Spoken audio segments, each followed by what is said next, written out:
Welcome to YAS the Stripper Podcast, a podcast for all sex workers. On this podcast, we'll discuss how classifying each other as people and workers is dangerous to society and marginalized groups of people. We'll also talk about the climate in and outside of the clubs and all the amazing things us sex workers do. I'm so inspired and in awe with each and every one of you, and I'm always excited for what's going to be shared next. I'm your stripper queen from the north, Onyx, and this is YAS the Stripper Podcast. Yeah, everybody sounds great. So I will just go ahead and disappear and let me know if you need anything. Dope. Awesome. Oh, shoot. How do I? There we go.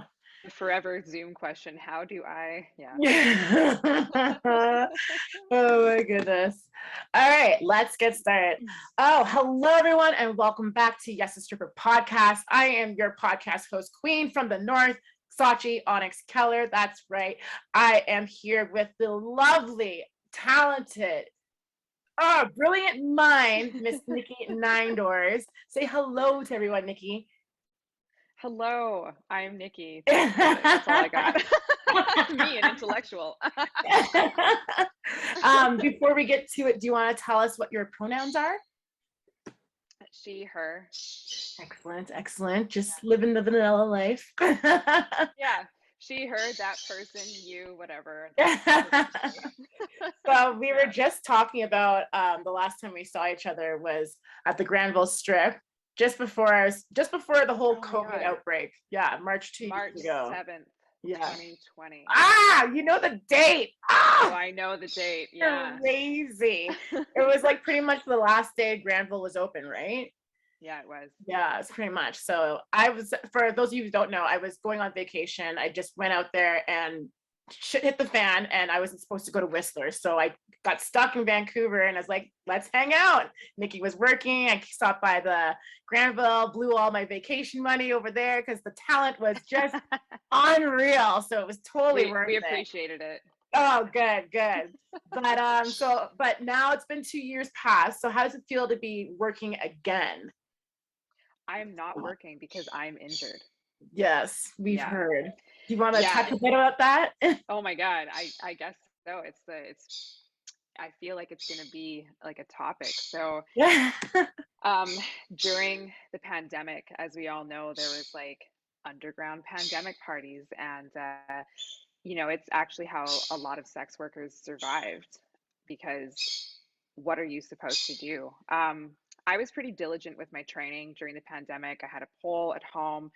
I was really into like my flexibility and stuff, and just working as hard as I could, because being one of those people who likes to do the most, I wanted to come back stronger than the last day that I'd left. So I was working this underground party and it was freezing. It was just absolutely super cold. And I went to do a developpe on my not normal side to do it. I went to do it on my right side because I was like, let's be balanced. And right at the very point of that developpe, I felt like a sharp ping deep in my hip, and it was like it hurt. And then I was like, oh, that I just tore something for sure. And it was the first time I'd ever torn something. And like I've stripped for 9 years. I've done burlesque for almost 13 years. I've been in movement, like more and more since the time I was like 16, and I'm 34 now, so it's been like half my life. And it hurt for a long time. I had to this was in February, so I had to take a couple weeks off of teaching and a progressive that I was teaching.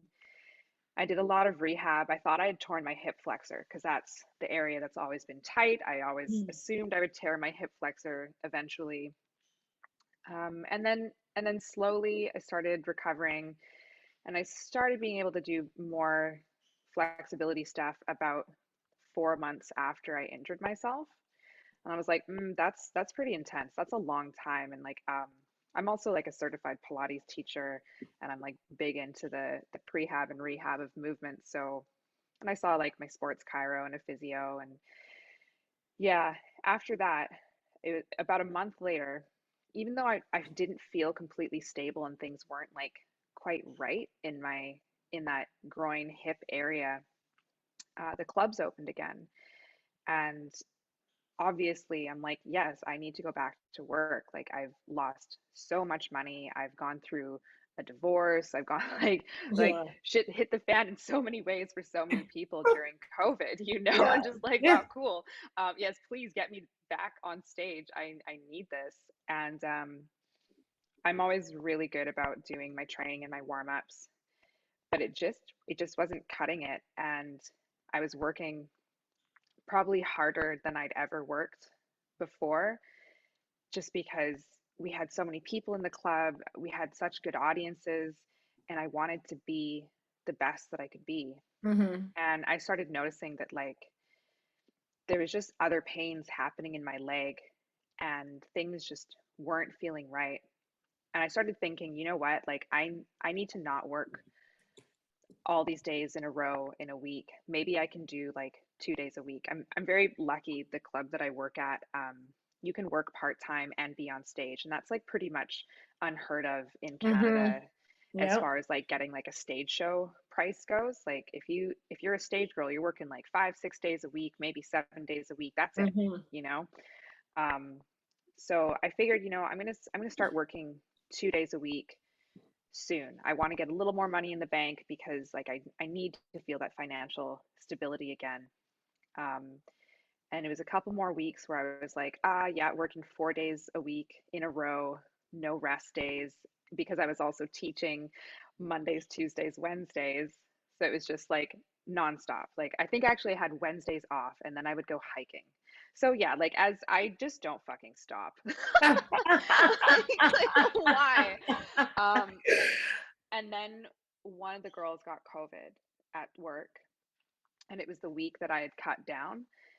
And I was like, you know what? I can cover the shifts. And I did. And then I couldn't walk. Ah. And it was like debilitating pain. Mm-hmm.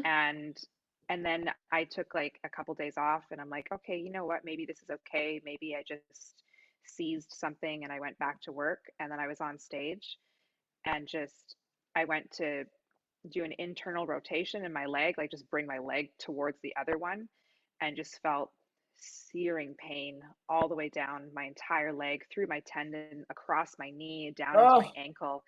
And I looked over at Jamie, the DJ, and I was like, yo, man, I think I've completely fucked myself up. I don't think I can dance. And it was during my show. And I went upstairs and like was like, holy shit, like just in shock. And then I took 3 weeks off. I was like, okay, let's see what this is. And I decided to go back as like a tester on September 9th and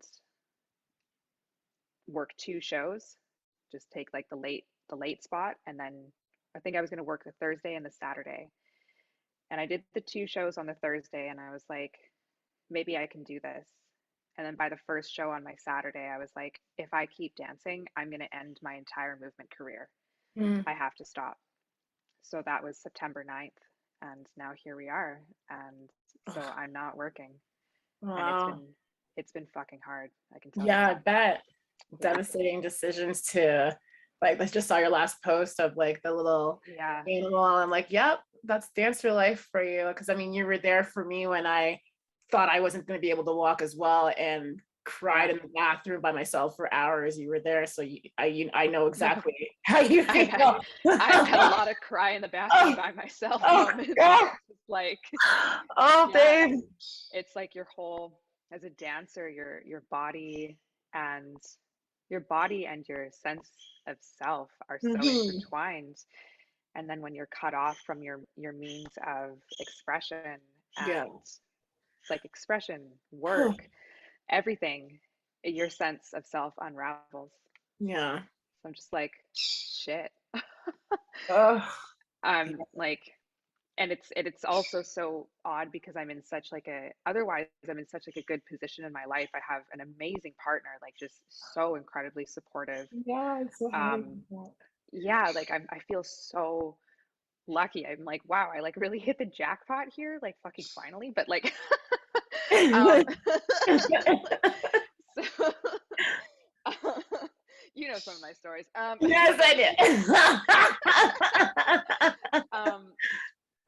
And there's all that, and I have these other modes of creativity. Like I'm still loving photography so much, and yet it doesn't dampen the grief that I have for the loss of my dancer self.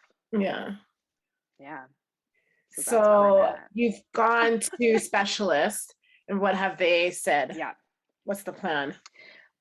Right. So I have a labral tear in my hip socket. So that's the cartilage that basically seals your femur into your hip and allows for range of motion and stability and everything. I tore that shit. So it's super common in dancers, especially in like ballet dancers, and especially in the position that I did, which is a developpe. Okay, So note to there's self, that. not doing the develop anytime soon. Yeah, like that's just the repetitive wear and tear. And not only that, but like we don't necessarily have femurs that fit into our hip sockets completely smoothly and completely perfectly. Like apparently I only have like a very, very tiny impingement, but when you have impingement, it can mean that like your femur doesn't quite fit in there perfectly, and it can cause extra friction. And that extra friction over time can wear away at your cartilage and make you prone to cartilage damage and labral tears. So, if you're the type of person who's been like working on your splits forever, or working on like especially like your middle splits or your straddle splits, and you feel like you're just blocked and you can't, at this point, I would sort of recommend like maybe work on something else, because that could be for real. Like Yeah, I that could will. be like just an actual like structural thing going on in your body, and pushing into it more and more could be stressing out part of your body that isn't built for that. Right, Like makes sense. Yeah. people who have like the crazy flat splits, a lot of the times they have more shallow hip sockets, and it enables them to do that. That being said, they are also, because of their shallow hip sockets, prone to cartilage damage. Mm. So it's really just the repetitive nature of what we're doing as dancers that puts it's wear and tear, you Mm-hmm. know? And yeah, and hips don't get a lot of blood circulation in that area, so they can't repair themselves. So I'm going to need surgery. And I went and saw one specialist who referred me to another specialist, and he has like a sub specialty in athletes. Mm-hmm. So I do feel like I'm in the right hands. Um, we've had one meeting so far, and he injected a numbing agent into my hip just so we could rule out exactly where the pain's coming from and if it is the labral tear. And we confirmed 100% that the labral tear is causing all the pain down my leg and all the dysfunction. So that was like, I mean, I knew, but it was good to have like the doctor's confirmation, like, yes, you are correct in what you are feeling in your body. And I'm just like, could have told you, but it's fine. It's fine. We got to wait for the medical system to believe us sometimes. And I'm not sure when that surgery date is going to be. I'm waiting on a call because he has to get access to my MRIs that I went through another person to get. Mm. And then we're going to go from there. And I'm just hoping that it can be as soon as possible, because the recovery process from the surgery is 6 months. Okay. So I'm like, and I just need dates. I'm like, give me a date so I can like put that structure in my mind, so I can like have like markers, because it gives you a sense of anchoring into your future, into hope. And without those markers, like sometimes you just cry in your bathroom. Like, I mean, a good cry feels good, though. It feels good. Yeah, it's really the not knowing that's the hardest part. Yeah. Oh, geez. I'm so sorry to hear that, but I'm glad there's going to be a solution, and Yeah. 6 months down the line, boom. Yeah. And that is the goal, is to get me back to dancing. So Awesome. that's like, if ballet dancers can go through this surgery and do it, if ballet dancers can get whole new hips and go back to movement and training, I can do it too. Yeah, you can. That's awesome. Not phasing out yet. No, oh my God, I remember that. What was that, 2018? Yeah, we started saying I that love in that. Winnipeg, 2017 maybe. Jeez. Probably. Hashtag phasing out. This used to be our thing that we would say when anytime felt any pain or there's no money or like, this is it, phasing out, phasing out. Or you're dealing with agencies and they're like, "Wow, you can't be like that." We're like, hashtag phasing out. Yeah, see ya. Yeah. Yeah. Oh At my a certain goodness. point, you just start feeling too old for this shit, but like on multiple planes. Yeah. Doing Uh, lap dances for like 18 or 19-year-olds, and you're like, too old for this? This is weird. Having someone be like, talking to you and telling you what to do, and they're in a management the position, mansplaining. Oh. and oh my God, like everything, and you're like, I'm Mhm. older than you, and you're telling me how to do my job, and you don't even do my job, and you never have, and you never will. Too Yeah. old for this shit. Thanks So for the advice, chat. yeah, I think what's hard is like when you do the phasing out, you want it to be on your own terms. Mhm. You want to be able to Mhm. choose it, and that's hard. I think like so many dancers, for various reasons, don't get to choose their exit, Mhm. and that's like, how do you reframe it in your mind so that it is a choice? Yeah, I like that. yeah. I don't have Um, the answer yet. you know what? I don't feel like we have to have the answer. It's like it Yeah, just, you know what I mean? For those yeah, things, I totally. don't think we need the answer for that. Tell us about the Cellar Door. This innovative platform blossomed out of nowhere and it became like a huge CBC article and a big hit for the underground. Is that what you were calling it? The underground COVID stuff? Yeah, it wasn't. So Cellar Doors produced by Summer. So she's Jennifer Summer Ashley on Instagram, and she is like one of my absolute closest friends. She like took me in when I destroyed my place in a flood. We like we're tight, and she started it because just a number of reasons. One, because COVID took away our ability to Mm-hmm. dance, and then two, because what if you could just do whatever you wanted as a stripper and do your show and then hang out and eat snacks and go home That's and not have to amazing. do, yeah, like not Now have I to do think, yeah. any of the other shit, and it be run by the strippers, you Mm-hmm. know? And I feel like it's on a break right now because she's now working at the club like pretty full time, like Mm-hmm. also making up for lost ground, and like, paying her mortgage again without being like, holy shit, how do I pay my mortgage? Yeah. um yeah, but yeah, I'm really grateful for her and that project, because it gave us a platform to just connect with our dancer selves again on our own terms, and to have some income as well. It's like, wasn't like huge money, but like having like 1 to 200, maybe a few more dollars once a month for whatever you wanted to do for like a one show, Mm-hmm. pretty chill. That's like one performance, and you're like, cool, that's nice. That's like a nice show price. I don't know.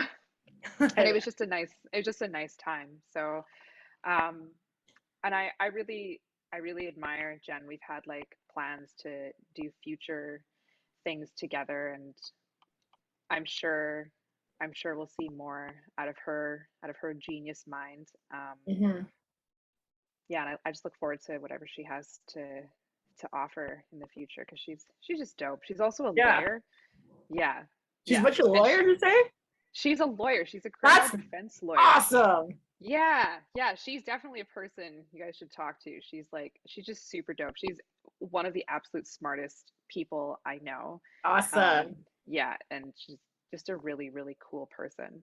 very elusive too. It's hard to Yeah. get hold of. But I have met her a few times, and I stalk her. We both stalk each other on Instagram. So yeah. perfect. Yeah. Oh my goodness. Let's backtrack here for a minute because we've known Okay. each other for a long time. We go way back, like way back. Like you're already predominantly established in a lot of amazing things, but we want to know what makes up Nicky Ninedoors, and how did you become who you are today? Ooh, yeah, that's a meaty question. And it's so interesting because my sense of self currently is like in such the it's kind of like ambiguous to me even because of this like Cool. who is Nicky Ninedoors without this like good chunk of dance expression. Yeah, I mean like in terms of what makes me me today, fuck, I don't even really know if I can answer that. How did I start doing this? I'd been doing burlesque for 4 years before I started doing exotic dance. And I was also teaching music at the time. And I love teaching. I love teaching music. Like I was teaching kids. I love teaching kids how to learn. Like learning how to learn is super cool. And music is just such a, I don't know, it's the best. So, um, but I was doing burlesque and I was just feeling like I loved being on stage. And then I was also waitressing and bartending, and I wasn't loving that a whole lot because just like so much misogyny that you can't tell to go fuck itself, you know? Like you're like, ah, God.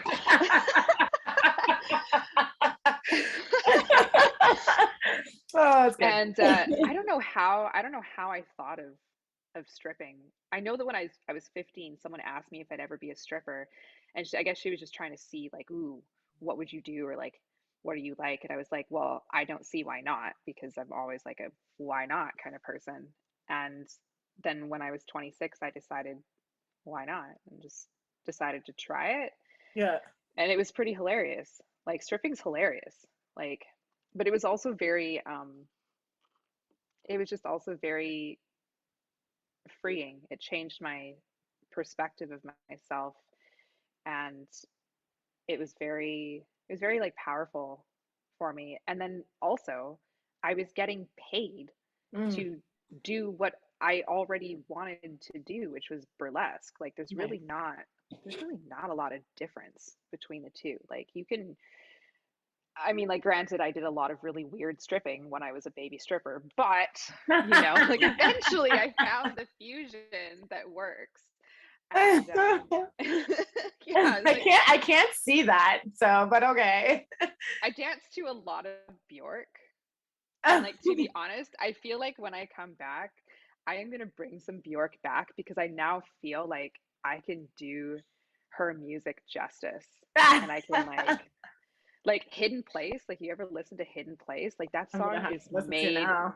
it's you're gonna love it. It's made for spin pull. It is so Okay. made for like low flow and then ethereal spin pull. So it's Okay. like now that like I am the dancer that I am, Mm-hmm. I can fully be who I wanted to be 10 years ago. Mm-hmm. So that's pretty cool. I don't know if it answers the question, but that's I've kind of always thought your where I'm music at selection was now. good. So, because I mean, that's one of the things I admired about you. You've got like, you're very strong, yet very elegant and fluid on stage. And like, yeah, that ethereal thing for you is totally, it's all you. I Oh, love thank that. I you. love it. You're such a beautiful dancer. Thank you. Yeah, as I was just saying too, like your body awareness is amazing. And how did you grow into that kind of finesse? Like, so that was just coming from practice all the time, or do you have a Yeah. dance background? I have a music background. I started doing belly dance at 16, but you know, other than that, like I did some like children's dance classes when I was a kid that I feel like a lot of people go to, but my background, much like you, is it was started in music. And Mhm. that's like the thing that also drew me to you as a performer is like the first time I saw you, you know, like you were definitely in party mode and then you stepped on stage and I was like, whoa, not party mode. This is fucking musicality through the roof. Like is she what just happened? Like, this is a different It's like a person, light switch. you know? Yeah, it really was. And it was your musicality. It was your Yeah. musicality that got me. And I feel like when I saw you, I felt like a sense of community in you, like, just not just like, oh yes, this is another entertainer, this is another performer. I was like, this is someone else who feels music in her body the way I do. Yeah. You know, Yeah. even if we have like slightly different ways of Yeah. expressing it and everything, it's like it's a very shared language between us. Yeah. I feel like that's why we've been friends for so long. Yeah. Yeah. Oh, I love that. It's so true. Yeah, definitely. I just was ultimately connected with you as soon as we met. So I loved Yeah. it. Let's talk about your stripper with the camera. So this is like your hobby Right. slash business. Huge hit. You take classy shots of strippers in their natural habitat, so at work or at the studio or mostly at the strip clubs though. Yeah. But the only people that don't seem to like it is Instagram algorithms, because your account has been shadow banned, taken down so many times that I feel like everyone that has been following you we all cried for you when you lost your stripper with the camera account, but you did get it Both back. times. Yeah, both times. Yeah. Oh man. How did you crazy. decide to pick up the camera? Yeah, I don't know. I think I've always been drawn to visual arts and not really known it. Like my mom is an artist. She's a painter, so that's kind of always been in the background. But Mm. I started my ex and I, we got a camera because we were so tired of seeing shitty performance photos and shitty photos of burlesque performers in the scene. And it's just like, like there needs to be more than like a couple options. Like there is some good photographers, but there is also just so many bad, and it gets to a point where you're like, okay, you know what? I can't actually like criticize this unless I'm willing to show that like I can actually do it better. That's fair. Yeah. So we got a camera and we started taking photos, and primarily he did the photos and I did like the scene setting and like said, this is what I want it to look like. I'm going to place the shawls, I'm going to place the plants, I'm going to like have the decorations that create the composition. And then kind of as our relationship was starting to disconnect, I picked up the camera and I started doing, I was like, you know what, like I'm going to offer some, hang on, where is my bird? Oh, my bird's fine. I thought he was getting up to no good. I was like, I'm going to offer some chill, natural light photography sessions during the time when I was recovering from surgery for my tits. And I was like, cool, it's a way to like get some money and I can like have something to do and whatever. And I was like, I like this. Also, during that time, the Granville Strip asked me to help them with their social media. And so I brought my camera in and I started taking some photos. And I was like, oh, I really, really like this.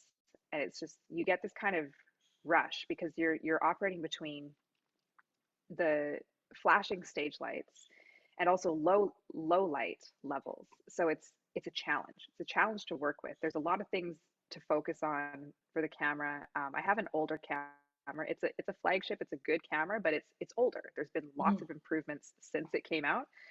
So I've got a little bit of that going on. But I have a really nice lens that is 100% paid for by Alberta stripper loonies.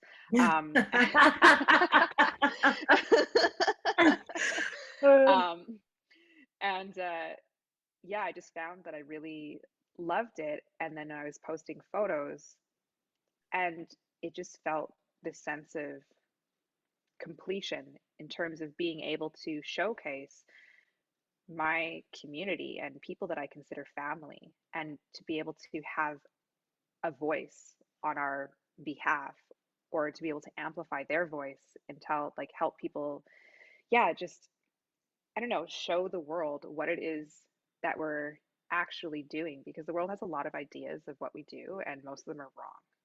So, And there's so many people who like take photos of strippers and sex workers, and you know, they'll be just like, oh, so hot, this person is such a babe. It's like, yeah, we fucking know. It's their job. It's their job. Like, yeah, we know they're hot. We know they're a babe. Like, what else can you tell us Yeah. about this human being? Like, what? I don't know. And it's not that I don't sometimes be like, whoa, this person's very hot. But like, I don't know. It's not coming from like the lowest common denominator sort of perspective where it's just the objectification. Mm-hmm. And I chose the name stripper with a camera because it's a play on guy with a camera or dude with a camera. And we all know those guys. Mm-hmm. It's like, hey, can I take photos of you? It's like, no, you certainly cannot. So why? So you can like post a photo of me in between movements, but you know, it's like my ass is visible, so you think it's a good photo. Like that does not make it art. That does not display what it is we're doing. You're not doing Mhm. justice to the magic that strippers create during their performances. Like moving fast or slow, it's not just about the ass or the Mhm. tits. It's like there's a lot more, and you should be able to feel more out of it, like as a from a like if you're looking at the photo. Yeah. But so yeah, that was 20 that was 2018, early 2018, and I just yeah, it's been almost 4 years of That's awesome. that project, and it's very dear to me, and it makes me feel good to do it, and it also keeps me very connected to the community, and it's enabled me to meet more dancers than I would if I was on the circuit or if I was Mm. just in the one club. And I like that. I like being connected to dancers. It makes me feel at home. I like that. It's beautiful. So you must have like a huge portfolio now, 4 years Oh worth. my God. Yeah, I have a couple I have a couple hard drives. One of them is because I forgot a hard drive at home when I was in Winnipeg and had to buy a new one, but that means I need to consolidate things. And I've been avoiding that task, to be honest.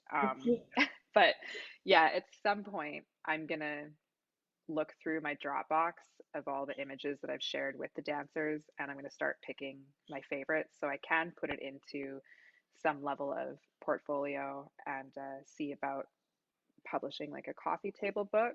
Ooh. Maybe, yeah. And Wow. maybe once I get over my dancer depression, I'll sit down and start doing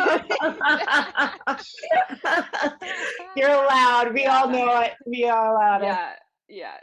So Oh, jeez. I'll look into that. But Ah. it's been on my mind. I think like in the summertime, I gave myself a 2 year time window to really start looking at that as a project of getting something into a book and published. And you know, it's so that this injury is like the reason I'm going to have the time to do it. Why, stripper Jesus? But anyways, but I will have the time to sit down and look at that, and I'll also have a lot of spare time where my partner's not around this year because he's going to be touring the world with his band like Nope. 6 months of the year. I know, right? I do get to fly to some places to see them and to watch them perform, and I'm pretty stoked about that. That's So awesome. yeah, Oh, yeah, yay. I just wanted to go back because you were talking about like how you use the play of words of dude with a camera and guy with a camera. I yeah. personally have had bad experience with male photographers, hence why I only use females now. How do you Hmm. find dancers respond to your artwork and your professionalism? I have just had overwhelmingly positive Mm-hmm. response. I feel, I really feel like my camera has been a bridge to connect in such a lovely way with so many dancers. I A lot of my following on Instagram is dancers, both from Canada and a lot from the States, actually. And I just feel like it's, I've heard that from dancers that it's seeing it in a different light, you Mm-hmm. know? I feel like the way I portray dancers it resonates with us. It's like the way, hopefully, that we want to be portrayed, the way that we want to be seen, you know, like all the best angles, obviously, um, but also like really with a sense of reverence. Um, and you know, like once in a while, like I think like once I had someone ask me if I could take down a photo just because she felt it wasn't like the most flattering, and like, cool, done, absolutely, Mhm. you know. And it was just like there was a lot of really great emotion in the photo, but she didn't like the way her butt looked. I was like, cool, yeah, let's get rid of it. It doesn't need to be up.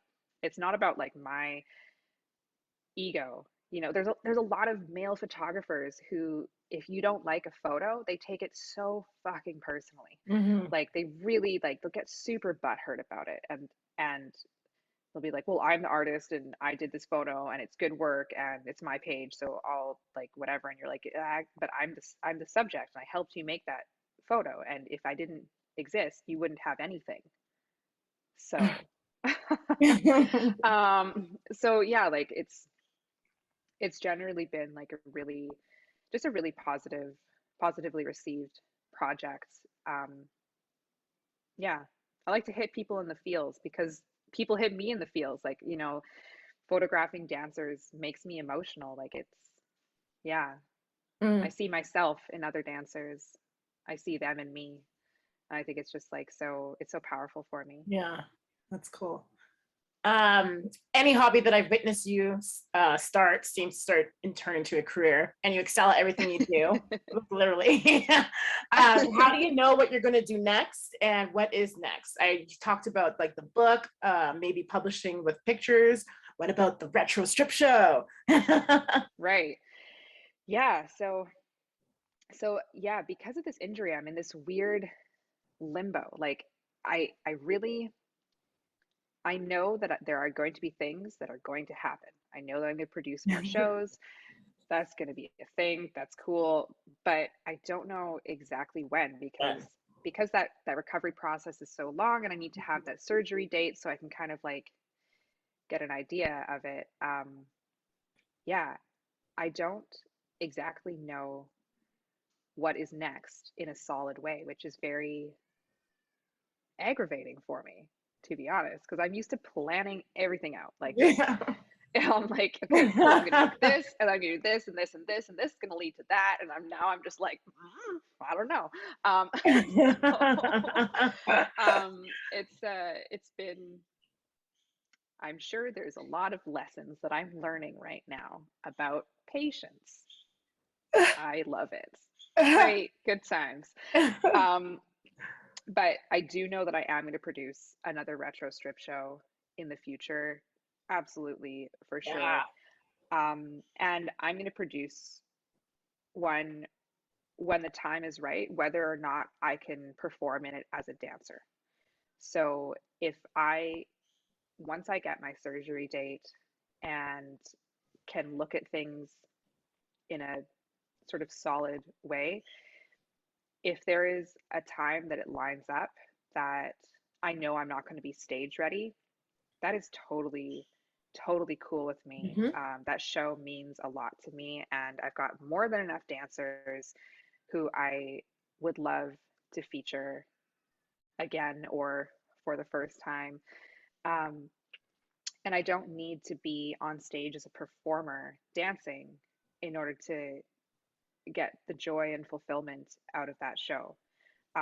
So for people who don't know, I produce a show called Retro Strip Show, and it is with an 8-piece band and a bunch of strippers, and Yeah. it's just a real good time. And Real good we time, dance people. to, yeah, the music tends to be on the more like throwback side, but like anywhere from like the 60s to like, you know, like early 2000s. But I also I feel like in the future it might have a bit of, maybe it'll have like a retitle so that it doesn't just isn't just like throwback Mm. geared, because like I don't know, like what if we want to dance to some like cool modern shit? Yeah, some of Mike's Like music.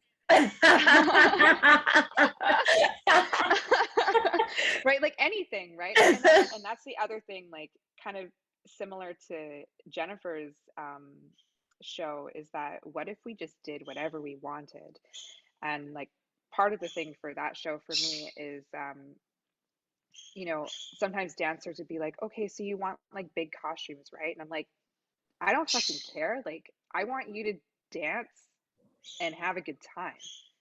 Like, you can wear whatever you want to wear. Like, if you want to wear a big costume, great. That's going to look dope.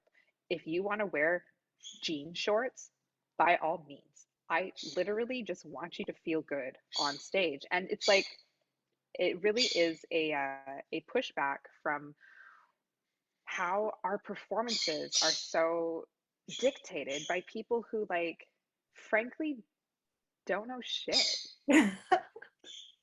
Like, dare I say. But like, you know what I mean? It's like you could have a girl on stage in like a bikini and she could make more money than the girl on stage in a full like 8-piece costume. Mm-hmm.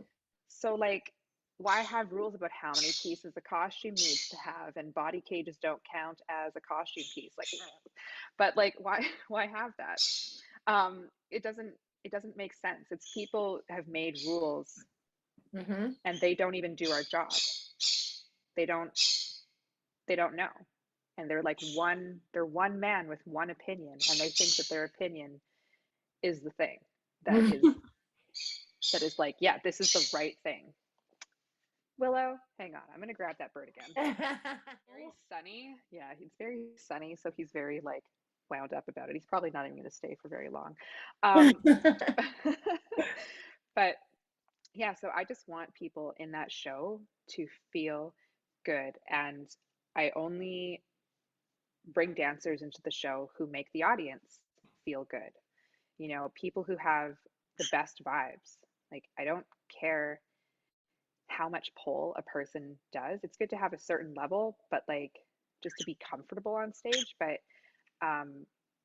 it's just really about good vibes. Like one time Jackie Brown, she was like, I wear this lingerie set all the time, but I'm just really feeling it right now. And I'm like, yeah, sounds great. And I'm like, do you want to stand in front of a fan in your lingerie in a robe and we can like throw some rose petals so you're like just blowing in the wind? She's like, oh yeah, I would like to do that. I'm like, cool, great, let's do that. It's just about having a nice time. And yeah, I'm really looking forward to whenever I can produce that again. It'll be I'm not sure which band I will put together, because my last band had my ex-husband in it, and I'll certainly ask him if he would like to do it again. And if he wouldn't, then I will ask him if I can pay him for the use of all the music charts, and hopefully that's cool. And then I will just find another bassist. And I said that, and Mike was like, you know that you know another bassist, right? And I'm like, yeah, I do know that. I'm like, but you're very busy. And he's like, yeah, I'm busy. He's like, but like, I could do it. And I'm like, okay. So either way, we'll be okay. We will Sounds have good. a band to work with. That's awesome. Amazing. Gives me hope. I love it. Yeah, totally. So I need to have you on stage again. It'll be so fun. Okay. I was just to say, so I'm available too. Yeah, no, you're like always in the show. Don't even play. You're always in the show. Don't worry. That's like, it's a permanent spot. So down. She said permanent. Okay. You can hold me to it for sure. Oh shit. So I have your personal Facebook, and your reads kill me when I come across them. I'm going to read one of your posts to the audience or anyone who's listening, because they need to understand the whole gist of this TED Talk, like you like to call them. Oh God, I can't even remember. What could it possibly be? Oh, shit. Let's be clear. I don't care what gender or what age you are. I will sit on your lap for money, provided you're not an absolute trash fire. But like, also, you shouldn't ejaculate into your carpet. Gross. And please trim your pubes before sexually harassing people online. It will make it look like you'll occasionally get laid and you seem less hurting overall, aside from being a predator and all that. I died. And I love how you tell it like it is. Take no crap attitude, very direct, straight to the point. This happens a lot. Can I Like, go into the context of what that yes. is from? So there is this man who yeah, this bird just screaming. There is this man who harasses dancers online, and he will message dancers from multiple accounts and just say like really derogatory things towards them. But Mm. it's like it's it's kind of funny to me because it's just so try hard. Like, and he'll like send a photo of his dick, and but he's just jerked off onto his carpet, and it's like it's not a nice dick, it's not a nice carpet, and I'm just like it isn't even like gross, it's just like I'm sad for you, but then also if you want me to degrade you, that also costs money. Like, so whatever you're looking for, dude, like it's gonna cost some money. Like, this is, yeah. So it's just, yeah. So like I could just like block and like not respond, but sometimes I'm bored. It just depends on my mood. Just give me a reason. Just give me a reason. Yeah, I'm like, sometimes I'm like, you know what? A man's got to get roasted today. Oh, I love it. Oh, geez. This obviously happens to you a lot. Get a lot of dick pics and like people just being retarded. But at the last, I was just talking about how it just feels like it's so unsafe to like walk around anywhere without feeling like you have to look over your shoulder for someone harassing you. Because Vancouver is a walking community. Do you find it safe anywhere? Is there a certain time at night you don't want to be wandering the streets? Okay, so hang on. There's like a few things in my mind right now. I don't get a lot of dick pics. I don't know. Like, it's just this one guy who has sent a few, but they're always the same shot. I'm just like, oh, was this the day that his dick looks the best? Like, ooh, but like, anyways, I don't actually get a lot. Like, I've gotten a few, but not nearly as many as other people have. And I don't know if it's because like my audience online in all my accounts is predominantly women and non-binary and like the queer community. Like, men are the minority on my page, and I like that. That's a nice time. Um, the other thing that I Ooh, am I gonna do this? Okay, so you use the R word, Onyx, and we don't use that I word know. anymore. You need to like acknowledge As that. soon as I said it, I was like, Oh no one no, knows. yeah. So like we'll just acknowledge it. That's like we don't use that word. We don't condone the use of that word, and sometimes we make mistakes, and that's cool. Okay, as far as walking along the streets at night, I now live in Gastown, and there are a lot of people struggling with addiction. There are a lot of people who are homeless at night, and it can be dangerous. That being said, anywhere at night, as female presenting, can be dangerous because of any number of reasons. I do find I'm more on alert. Like last night, I was just having like a bit of a tough time with the dancer sadness, and I went for a walk at like, I don't know, 1:30 in the morning, and I walked down the street towards a bit of a more dicey area, and I was super on high alert. I definitely had my keys in my hands for sure. Um, and then I was walking back like 15 minutes later, and there was a man, and he had a puppy. And you know what? I just felt like he had really open energy, and I petted his 10-week-old yellow lab puppy who was just an absolute noodle. And then the man looked at me and he's like, "Are you doing all right?" And I was like, it just really touched me to be asked by someone. And it's like someone who's like he's definitely in like a more marginalized community. Um, and yeah, so like there's definitely danger at night. And then there's also not. You just, I don't know. It's never really, nothing's ever really 100% safe, and you just gotta walk with your keys in your hands, I guess. And I don't walk, I wouldn't walk at night with earphones in, that's for sure. Yeah. So I've had friends get mugged in this area. I've had friends get mugged in other areas, but even Mike, he got mugged in this area years ago. But nonetheless, like, and a very tattooed, bearded man. So it's not like he's female presenting in any way.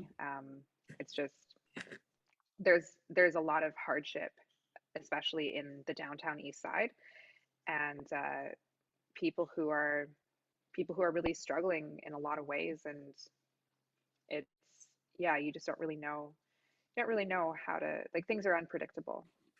Yeah. Also been like, after like the club closed, I've been followed by dudes, and that's always special. And just be like, oh, just say something, just say something, just say something to me, come on. And I'll be like, I will fucking end you. And then they're like, what? And I'm like, what did you want? Like, I told you, like, you wanted me to say something, so I did. One time a guy was like admiring my hairpiece, and he was like, oh, he's like, those are really pretty, I really love them. And he just wouldn't stop talking to me, and I'm just like, clearly you're giving all the body language where you're like, I am not available for communication. I did not ask to strike up a conversation with you. I don't know why this is happening. So I just like took it out, and I just like showed him, and it's this nice sharp thing. And he was like, oh, he's like, wow, you could really hurt someone with that. And I just looked at him, I was like, yes, I could. And then he stopped talking to me. Great. So Oh, yeah. jeez. Well, it's good Yeah. that you've got like a strong demeanor. I mean, maybe that's also the reason why you don't get a lot of dick pics, because people know better.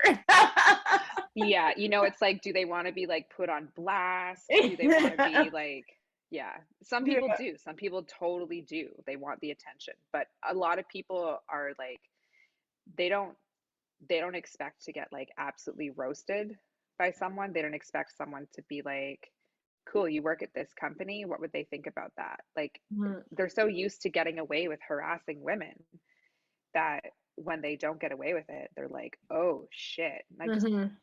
I hope there's more and more oh shit moments, so that there can be less and less oh shit moments in the Mhm. future. Like, because we're tired. Like, we're just Mhm. tired of it. Like, guys, like, go away. Like, we will call for you when we want you, and like, we'll want you more if you harass us less. A Yes. thought. I Yes. mean, some of you know, some of you just like, you're shit out of luck, but whatever. Ah. Sucks to suck. I don't know.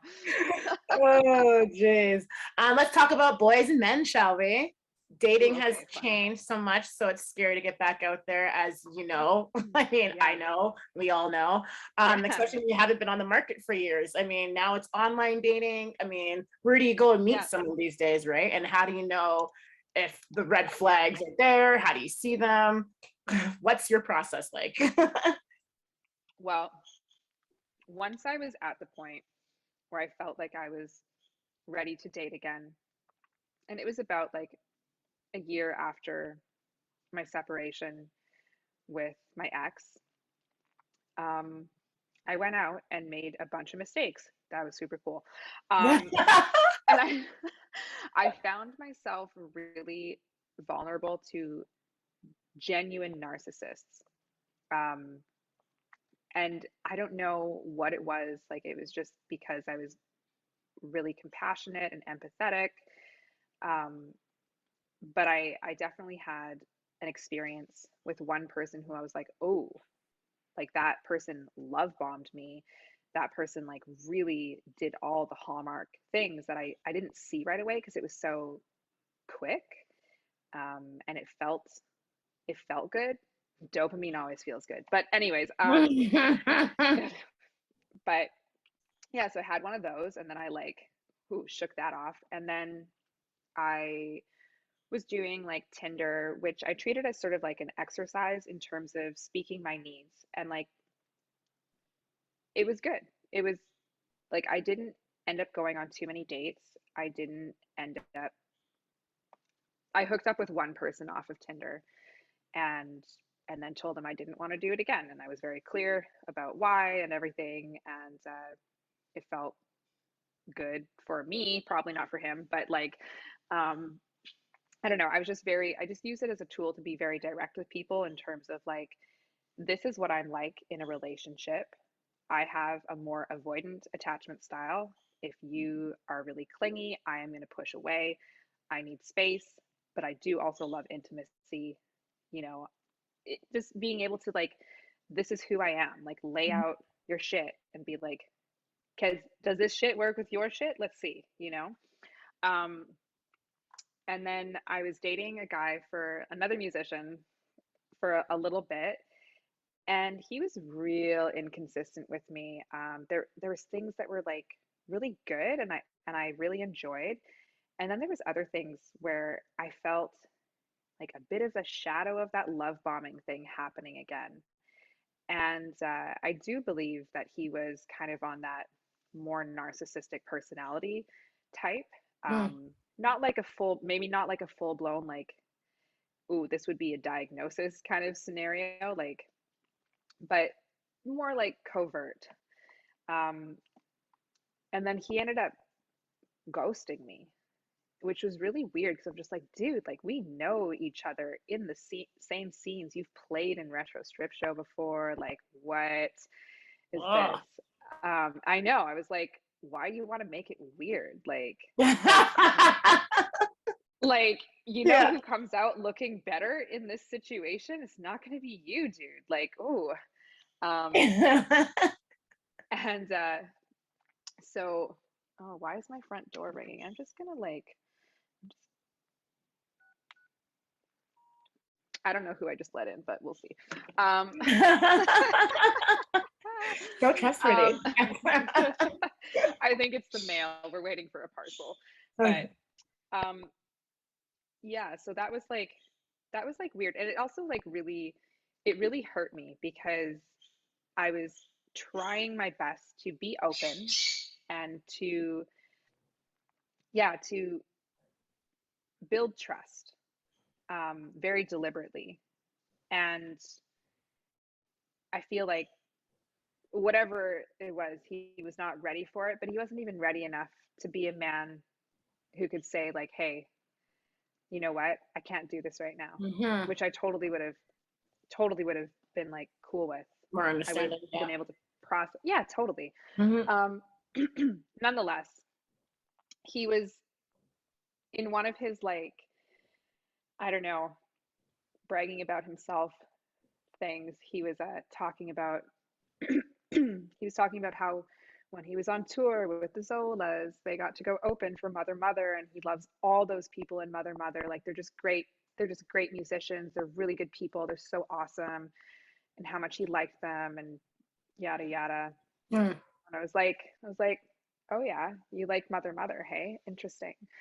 And I was already following sorry, I was already following the bassist from Mother Mother, Mike. Well, this is the story. Go on. Like, oh, you think he's awesome, hey?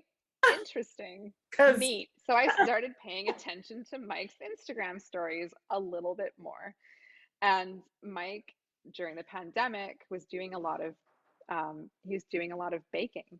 And it was just, so he'd be posting these vegan baked goods that he had made himself, and he like took nice photos of them. He obviously understood things looking good. And then also I was like, who is this person? Like, this person like didn't give away a lot about himself online, but gave enough away for me to know that like he put thought into what he does, and he's very good at what he does.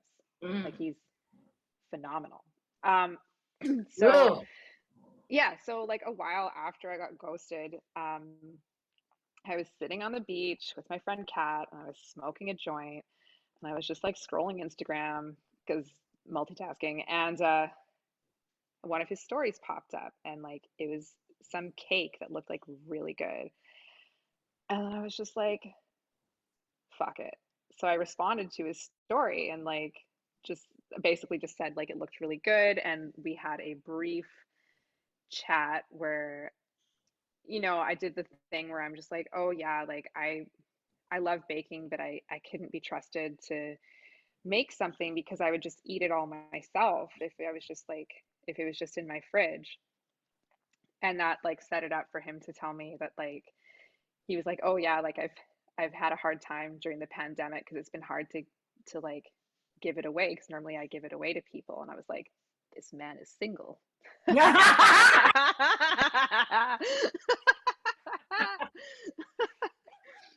then I was like, well, if you ever need help with like baby Yeah. goods, I could take some off your hands.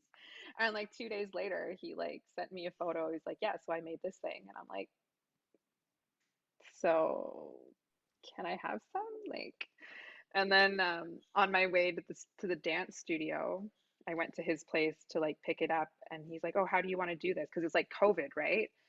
Um, and I was like, oh, you can bring it down. I'm like, or if you're comfortable, like I could come up and get it. And he's like, yeah, you can come up. And I was like, I'm in.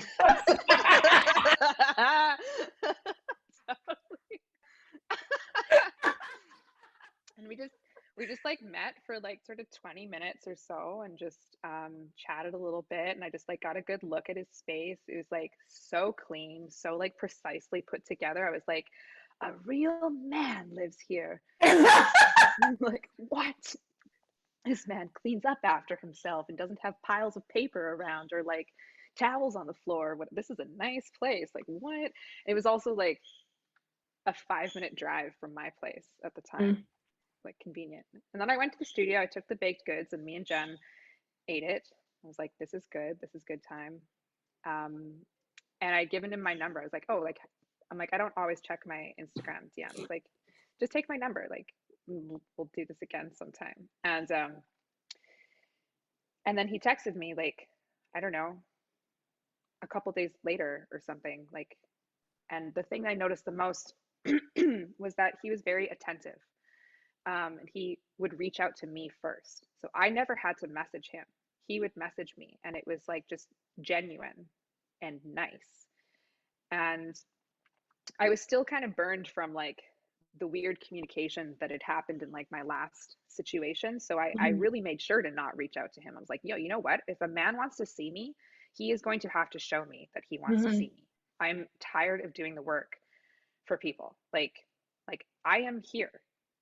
I'm not going to throw myself at anyone. Like, they don't deserve that. Like, and then we started just kind of like hanging out and having like tea and cookies and talking for a long time. And we just have like really late nights and just talking the whole time about everything, you know, talked about his veganism, talked about like he's very strongly atheist, talked about like just different worldviews that we both have, and also talked about how we were both going through divorces and just different attachment styles. And we very methodically talked about everything that you could want to talk about, right down to the like what failed in our marriages, which was a very, very good conversation to have. And it was about a month of hanging out pretty regularly, doing stuff like that, and just, you know, connecting like that. And then I was trying to be like, what the fuck? Like, what is happening here? Like we've been hanging out for like a month, and like nothing's like, what is happening? That's like, good though. You guys are becoming I know, friends. but it was also driving me like bananas, as you can imagine. Like, I was just like, when's he gonna kiss me? yeah, kind of, but kind of. And then, but then I was also feeling like the sense of intimacy building in myself. That's so good. then also it was good and terrifying, Yeah. you know? And I was like, ooh, this is scary.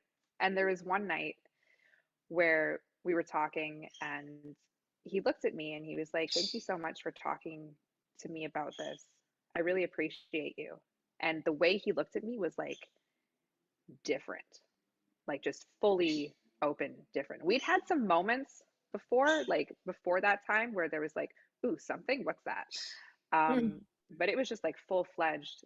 And I had a nervous system response. I just started like, I just got like immediately like, whoa, like shaky, like, and I also warned him, like, I have kind of like, I will have a nervous system response if things get like in terms of like intimacy, like it's possible for me to kind of like freak out a little bit because I love intimacy, and it also scares me because, so many, you go through so many situations in your life where intimacy has been the thing that's hurt you the most, you Mm-hmm. know?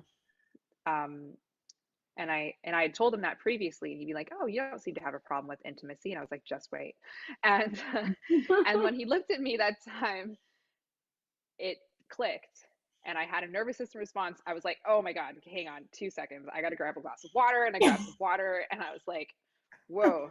And he's like, "Are you all right?" I was like, "Yeah." I'm like, "So that's that nervous system response I was talking about." He's like, "Yeah." He's like, I saw it. And I was like, "Yes."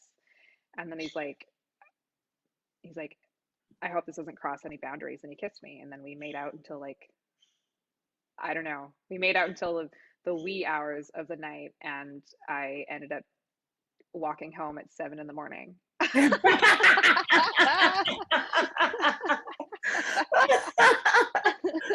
Oh my Yeah. God, that's such a good story. Yeah. I love it. Oh, Yeah, and that was like the very end of May, and we've been together ever since. We just moved in together at the beginning of November, but we had been with each other and just at either one of each other's places constantly. And yeah, it's just like truly the best partner I've ever had. And I'm like, so it just floors me. We've Mm. also been in the same circles, like we've probably been in the same spaces multiple times over the years because like he used to play at Guilt all the time. I used to perform at Guilt all the time. He used to come in on Tuesday nights after the burlesque group and be like, where do I stand? There's dancers back here getting changed and they're throwing shade at me. I'm like, that was probably me, sorry. But like I'm like, yeah, if any dancer ever looked at you and like rolled her eyes, it was 100% me. Sorry. So we've crossed circles in a lot of different ways in the scene, and it's been really, and it took 2 divorces and a pandemic and an Instagram story post, and here we are. Beautiful. I love it. Yeah. Thank you, Instagram. The one time I'm going to thank Instagram. That's it, though. Jeez, I just got Pretty much. shadow banned for some stupid post. Anyways, I Only love. now? Only Yeah, now like a shadow couple ban? days ago. A couple days ago, and it was from a post from like 2 years Oh, ago. of course. Like I'm like, whatever. I love that you know you're a goddess and you deserve all the respect in the world. How do you generate that self-love for yourself? Where does that confidence come from? And also, I love that you call us all goddesses and unicorns. Yeah, like really the self-confidence, it's not unshakable for starters, but I have a really good therapist who I'm like totally going to see later today, which I'm super stoked about. But you know, really like trying to connect with my sense of self, trying to connect with things that feel good to me, and try not to deny myself things that feel good helps me be more confident. And then, as with any skill, repetition, Mm. like, so I feel like a lot of my life, I spent a lot of time um, repeating things to myself like, that's not good enough, or, you know, that could have been better, or criticisms that didn't ultimately help me.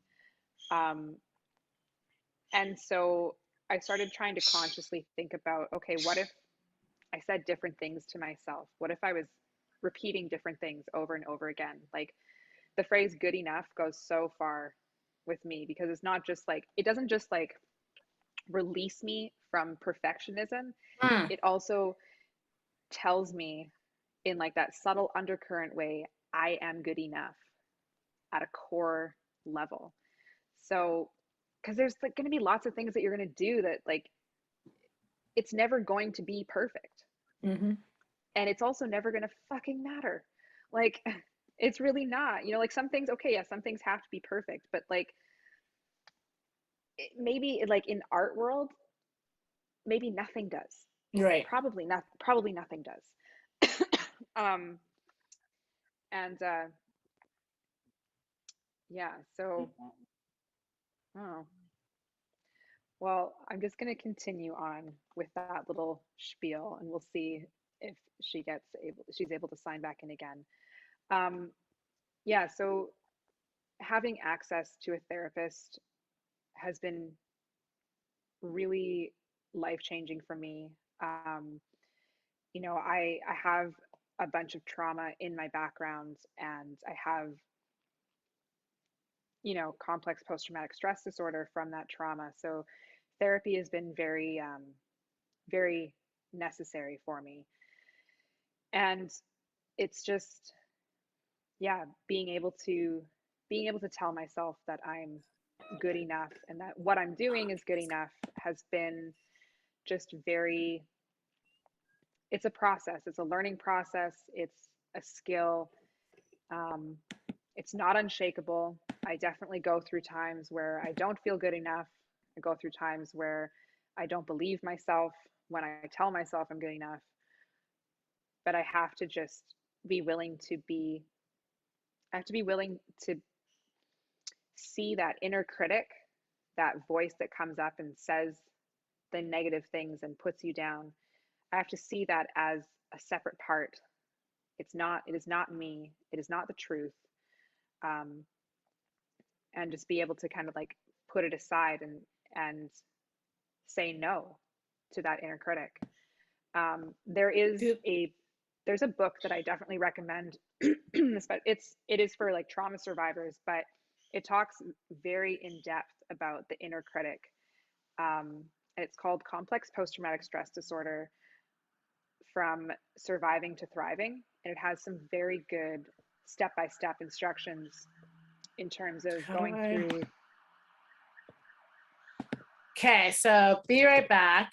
My computer is not working.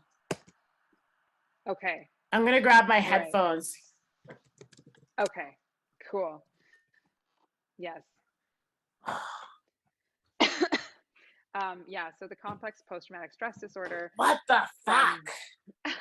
From Surviving to Thriving is a really, really good resource. And yeah, it's really about acknowledging that inner critic as if you can acknowledge the inner critic as something separate from you. It's a voice that comes from somewhere. It's a voice that we have adopted through the course of our lives. What we had it as a form of like survival when we were children, things that kept us safe and things that don't necessarily serve us now. So yeah, I and yeah, I see us I see sex workers as goddesses because of that, just that divine sense of connection. Like I've watched I've watched strippers go from absolute like party girl with one group to comforting someone who's going through like grief in a matter of minutes, because we have such a capacity for empathy and for being what people need, you know? And that can also be a danger because it can kind of establish like codependent tendencies and being just dependent on meeting other people's needs. One of the most important thing we have to do is meet our own needs because, well, they're the most important needs we're going to have in our lifetime. Mm-hmm.